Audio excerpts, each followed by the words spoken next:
Обвинение за 10 лица, меѓу кои за поранешниот директор на РЕК Битола Пеце Матевски за тендерот за ископ на инвестициска откривка во рудникот Брод Гнеотино, поднесе битолското обвинителство.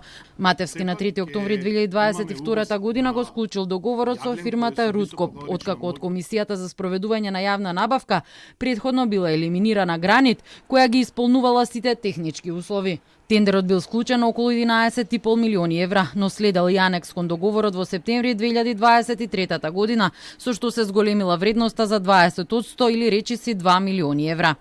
Со што исто така постапил спротивно на Законот за јавни набавки, бидејќи претходно не извршил дополнителна анализа на исплатливост и не ги обезбедил потребните парични средства, кои според законските одредби требало да бидат обезбедени во целост пред склучување на договорот. Меѓу обвинетите се и тројца членови на стручната комисија кои вршеле евалуација на понудите на јавната набавка.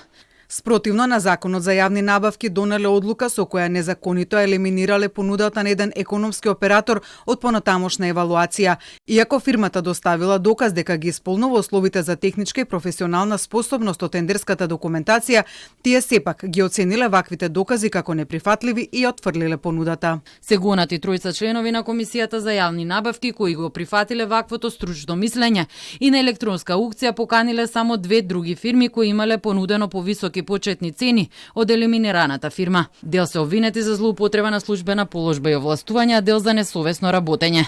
Направената штета на РЕК Битола е 2,9 милиони евра, а битолското обвинителство доставило предлог за одземање на противправно прибавената имотна корист, која била исплатена на Рудкоп. Овие средства притоа се замрзнати на сметка до донесување на пресудата за случајот. Од тогаш до денес Рудкоп има добиено уште 5 тендери за потребите на АДСМ.